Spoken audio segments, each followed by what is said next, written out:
Topic दिया था anisole का। What is anisole? एनिसोल होता क्या है? तो हमने पढ़ रहे थे लास्ट टाइम ईथर। क्या पढ़ रहे थे हम? ईथर में आपको ध्यान देना होता है इसका फॉर्मूला क्या होता है ईथर का। एक तो होता है ROR।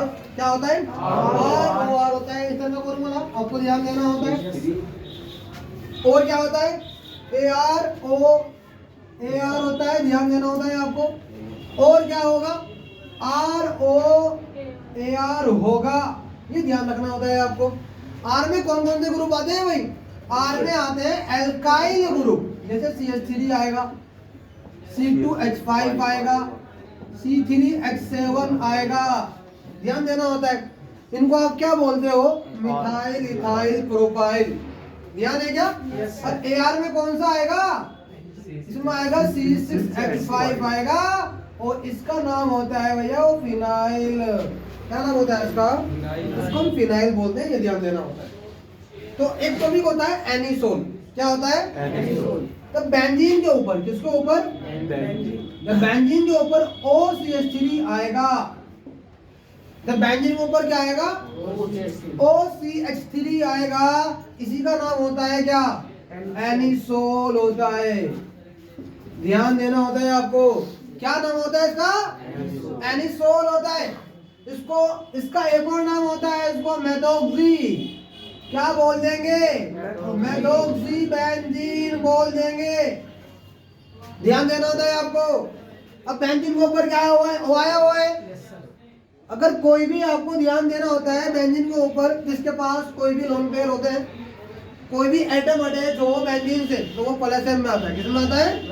अब O के पास लोन पेयर होते हैं, यहाँ पे दिखाई नहीं दे रहे हैं आपको, यहाँ पे होते हैं इसके पास दो लोन पेयर, ठीक है, दो लोन पेयर होते हैं इसके पास, तो ये प्लस एम हो गया। क्या हो गया ये? अब प्लस एम आपको ये ध्यान देना होता है, जो इलेक्ट्रॉन इसने अभिकर्मक होते हैं, उसका जो अटैक कराएगा ऑर्थो और पैरा पर कराता है, ये ध्यान देना होता है आपको। अगर मैं बात करूं यहाँ पे, हमें टॉपिक दिया गया क्या? एनिसोल का नाइट्रीकरण दिया गया। क्या दिया गया? पहला टॉपिक की मैं बात कर लेता हूं आपसे। पहला टॉपिक है आपका एनिसोल का नाइट्रीकरण क्या होगा। सबसे पहला टॉपिक क्या है आपका? एनिसोल का नाइट्रीकरण, ये टॉपिक है, आपको ध्यान देना होता है इसमें। तो नाइट्रीकरण में किससे अभिक्रिया होती है? नाइट्रीकरण में ये ध्यान देना होता है आपको, HNO3 से अभिक्रिया होती है। किससे होती है? क्लियर है क्या? अगर बेंजीन के ऊपर OCH3 आ गया, क्या आ गया? बेंजीन के ऊपर OCH3 आ गया। अब ये ध्यान देना होता है आपको, ये किससे रिएक्शन करेगा? HNO3 से। किससे करेगा? तो इसमें क्या होते हैं? दो पार्ट होते हैं, तो होता है नाभिक स्नेही और एक होता है इलेक्ट्रॉन स्नेही अभिकर्मक। क्लियर है क्या? एक तो इसके अंदर क्या होता है? नाभिक स्नेही, और क्या होता है? इलेक्ट्रॉन स्नेही अभिकर्मक होगा। अब NO2 पर आएगा प्लस के चार्ज, ये हो गया आपका इलेक्ट्रॉन स्नेही, और ये क्या हो गया? नाभिक स्नेही अभिकर्मक हो गया। तो ध्यान दे लो यहाँ पे एक बार। तो जो NO2 होगा, एक बार जाएगा ऑर्थो पर और एक बार जाएगा पैरा पर। मतलब ये क्या कर लेगा? ऑर्थो और पैरा वाले H को बाहर निकाल देगा। कौन निकाल रहा है? ऑर्थो में आपको ध्यान देना होता है, NO2 निकाल रहा है, एक बार ऑर्थो पे निकालेगा, एक बार पैरा। तो बात सिंपल सी कहने की ये है कि बेंजीन रिंग के ऊपर जो आपका एनिसोल होता है, इसके ऑर्थो वाले कार्बन पर NO2 आएगा और एक बार आएगा पैरा वाले कार्बन पर NO2 आ जाएगा, ये ध्यान देना होता है आपको। क्लियर है? ऊपर में क्या निकल जाएगा आपका? H2O निकल जाएगा।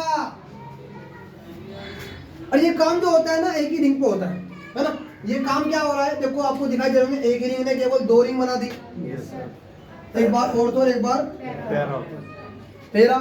तो यहाँ पे क्या हो रहा है आपको ध्यान देना होता है, ये वाला एक बार आपका अटैक हो गया ऑर्थो पर, और एक बार यही वाला यहाँ से H निकला, H चला गया ऑर्थो पर, इसकी जगह क्या आ गया? NO2। ये काम क्या हो रहा है? एक ही रिंग पे हो रहा है, ध्यान देना होता है आपको। दूसरा यहाँ पे पार्ट आपको ध्यान देना होता है। हम दूसरे पार्ट की बात करें, हमने ले लिया एनिसोल का सल्फोनीकरण, ध्यान देना होता है आपको। क्या ले लिया आपने? एनिसोल का सल्फोनीकरण ले लिया। इसमें आपको ये ध्यान देना होता है, जो सल्फोनीकरण होता है, इसमें जो रिएक्शन होती है वो H2SO4 से होती है। किससे होती है? H2SO4 से होती है। और नाइट्रीकरण में किससे होती है? HNO3 से होती है। क्लियर है क्या? आपको ध्यान देना होता है नाइट्रिक आयन में जो रिएक्शन होगी वो HNO3 से होगी, और जो आपका सल्फोनिक आयन होगा उसमें जो रिएक्शन होगी वो किससे होगी? H2SO4 से होगी। और आपको ये भी ध्यान देना होता है जो इसमें इलेक्ट्रॉन नहीं अभिकर्मक होगा वो SO3H होगा। क्या होगा? SO3H। तो ये ध्यान देना होता है, यहाँ पे OH पर आएगा माइनस और SO3H पर आएगा। तो यहाँ पे ये इलेक्ट्रॉन इतने अभिकर्मक हो गया और ये क्या हो गया? नाभिक इतने अभिकर्मक हो गया। ये टॉपिक है आपका एनिसोल। तो आपको ध्यान रखना होता है जो बेंजीन के ऊपर OCH3 आ गया ये एनिसोल ही है। अब ये अटैक किससे कर रहा है? रिएक्शन किससे कर रहा है? H2SO4 से। किससे कर रहा है ये? इसमें आपको ध्यान देना होता है OH पर आएगा माइनस, SO3H पर आएगा प्लस। तो एक बार ये ध्यान देना होता है जो SO3H है क्योंकि ये इलेक्ट्रॉन इतने अभिकर्मक है, ये अटैक करेगा ऑर्थो पर और ये अटैक करेगा पैरा पर। तो यहाँ पे क्या होगा? बेंजीन के ऊपर OCH3 आया, इसका नाम क्या था? एनिसोल था। लेकिन यहाँ पे क्या आ गया? SO3H आ गया ऑर्थो पर, और एक बार कहाँ पर आएगा? ध्यान रखना होता है आपको जो SO3H होता है वो आएगा पैरा पर। अब इसका नाम क्या होता है? इसका नाम क्या होता है? किसी को पता है? इसका नाम होगा ऑर्थो। क्या नाम होता है? Ortho anisole sulphonic acid. क्या बोलते हैं इसको? ऑर्थो एनिसोल सल्फोनिक एसिड बोलते हैं। और ये क्या होगा? पैरा। क्या नाम होगा? पैरा एनिसोल सल्फोनिक एसिड होगा। क्लियर है क्या? एक बार आपका था, आपको ध्यान देना होता है एनिसोल का हैलोजनीकरण था। ध्यान देगा आपके एक पार्ट क्या था? आपका लास्ट पार्ट है शायद ये, इसको हम बोलते हैं हैलोजनीकरण। इसमें आपको पता होगा किससे रिएक्शन होती है? पता है क्या? इसमें जो रिएक्शन होती है वो हैलोजन से होती है। किससे होती है बेटा? अब कौन से होते हैं? एक तो होता है आपका Cl2, एक होगा आपका Br2 और एक होगा आपका I2। क्या होते हैं बेटा ये? हैलोजन। क्या होते हैं ये? हैलोजन होते हैं। ये ध्यान देना होता है आपको।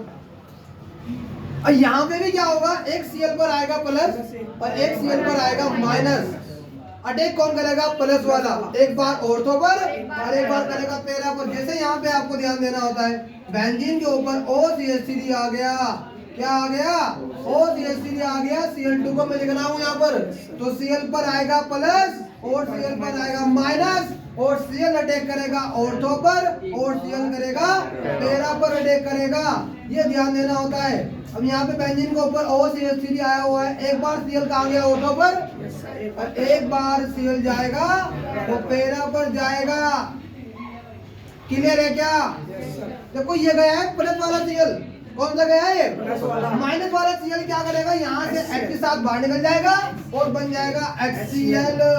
क्या बन जाएगा? HCl बन जाएगा। अब इन सब के नाम क्या है? इसका नाम क्या होता है? इसका नाम होता है ऑर्थो नाइट्रो एनिसोल। क्या नाम होगा? Ortho nitro anisole. ध्यान रखना होता है आपको। क्या नाम होता है इसका? ऑर्थो नाइट्रो एनिसोल इसको बोलते हैं भाई। ध्यान देना होता है आपको। इसका एक और नाम हो सकता है।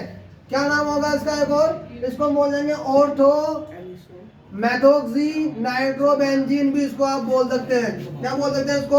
ऑर्थो मेथोक्सी नाइट्रोबेंजीन भी इसको आप बोल सकते हैं। ये ध्यान देना होता है। इसका नाम क्या होगा?